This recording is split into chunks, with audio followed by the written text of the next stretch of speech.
kooperar sa iyang bana. Ang mga anak angay magmasinugdanon sa ilang ginikanan.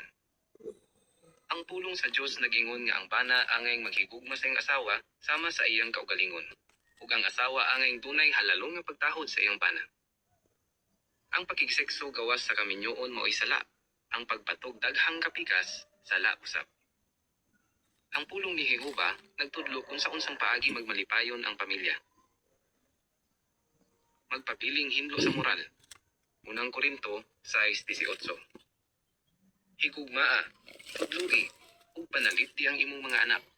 Deuteronomio 6:4-9. Sa pagsumaryo, ang gugma mao ang yawi sa malipayong pamilya.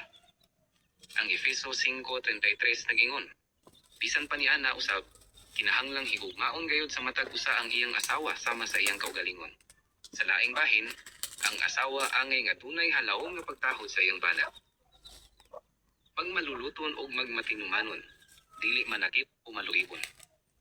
Ang Kolosas 3:5-8-10 nagingon, busa, pati ang inyong mga sangkap sa lawas nga anaa sa yuta may labot sa pagkikilawas, kahugawan, sexual nga gana, makadaot nga tinguha, ug hakog nga pangibog nga maoy idolatriya.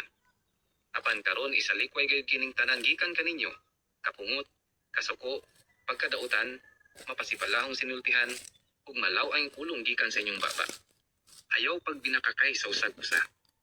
Ukasa ang daang pagkatao uban ang mga buhat niini, ug isulob ang bagong pagkatao nga pinaagi sa tukmang kahibalo ipag-o sumala sa larawan sa usa nga naglalang niini.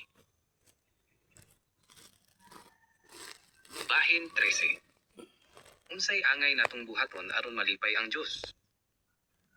Kung atong gihigugma si Jehova, dili nato buhaton ang iyang gidumtan. Dili gusto ni Jehova nga kita mangawat, maghubog, o magdroga. Dili kita musimba sa mga imahen o malangkit sa espiritismo. Gidumtan sa Dios ang pagpatay, aborasyon, o homoseksualidad. Dili niya gustong kita maghinakog o makigaway. Walay daotang makapuyo sa umaabot nga paraisong yuta.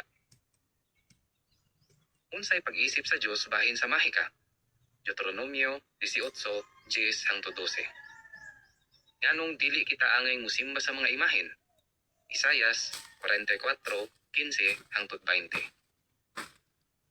Aron malipay ang Dios, maningkamot kitang sundugon ang iyang mga hiyas. Ipakita ang gugma sa uban pinaagi sa pagkamaluluton o pagkamanggihatagon. Magmatinudanon, magmaluluyon o magmapinasayloon. Sultihi ang uban bahin kang Jehova ug sa iyang mga sutanan. Sunduga si Jehova. Unang Pedro 1:14-16. Ipakita ang gugma. Unang Juan 4:7-8-11. Sa pagsumaryo, likayi ang dautan. Ang unang Korinto 6:9-10 nagingon, unsa? Wala ba kamo mahibalo nga ang mga taong dili matarong, dili makapanunod sa gingharian sa Dios? Ayaw pagpahisalaag. Walay mga makailawason, di mga tigsimbag idolo, di mga mananapaw, di mga lalaking gihuptan alang sa dili kinayanhong mga katuyuan, di mga lalaking makigdulog sa mga lalaki, di mga kawatan, di mga taong dalo, di mga palahubog, di mga tigsultig pasipala, di mga mangingilkil nga makapanunod sa gingharian sa Dios. Buhata ang maayo. Ang Mateo 7:12 nagingon, busa, ang tanang butang nga buot ninyo nga pagbuhaton sa mga tawo nganha kaninyo, kinahanglang pagabuhaton usab ninyo sa ingon ngadto kanila. Sapagkat tinuod, mao kini ang kahulugan sa balaod ug sa mga manalagna. Bahin 14. Sa unsang paagi nimo ikapakita nga ikaw maunungon kang Jehova? Ayaw pagpakigbahin sa bisan unsang tradisyon nga supak sa Biblia. Ikinahanglan ng kaisog sa paghimo niini. Ayaw pag-apilapil sa politikanhong kalihukan sa mga nasod. Sila wala magsuportar kang Jehova o sa iyang gingharian. Panalipdan ni Jehova kadtong maunungon kaniya.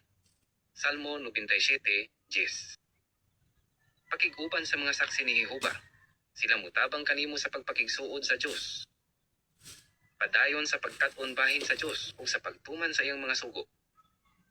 Sa dihang muligbon na ang imong pagtuo, Ipahinungod ang imong kinabuhi kang Yehova ug magpabautismo. Paghinulsol ug ikaw pasayloon. Buhat 3:19. Subaya ang dalan padulong sa kinabuhi. Mateo 7:13 ug 14. Sa pagsumaryo. Dapig sa Dios. Ang unang Pedro 5:6-9 nag-ingon. Busa, ipaubos ang inyong kaugalingon ilalom sa gamhanang kamot sa Dios, aron nga kamo iyang bayawon sa takdang panahon. Samtang inyong itugyan kaniya ang tanan ninyong mga kabalaka, kay siya may kahingawa kaninyo. Huptin ninyo ang maayong panghuna-una, magmapinantayon. Ang inyong kaaway, ang yawa, nagasuroy-suroy sama sa usa ka leon nga nagangulog, nga nagapangitag matukop. Apan parog kamo patok kaniya, malig-on sa pagtuo, kay nahibalo nga ang samang mga butang may labot sa mga pag-antos nagakahitabo diha sa tibuok kapunungan sa inyong mga igsuon dinhi sa kalibutan. Himua ang hustong desisyon, pamati sa Dios. Ang Mateo 7:24-25 nag-ingon.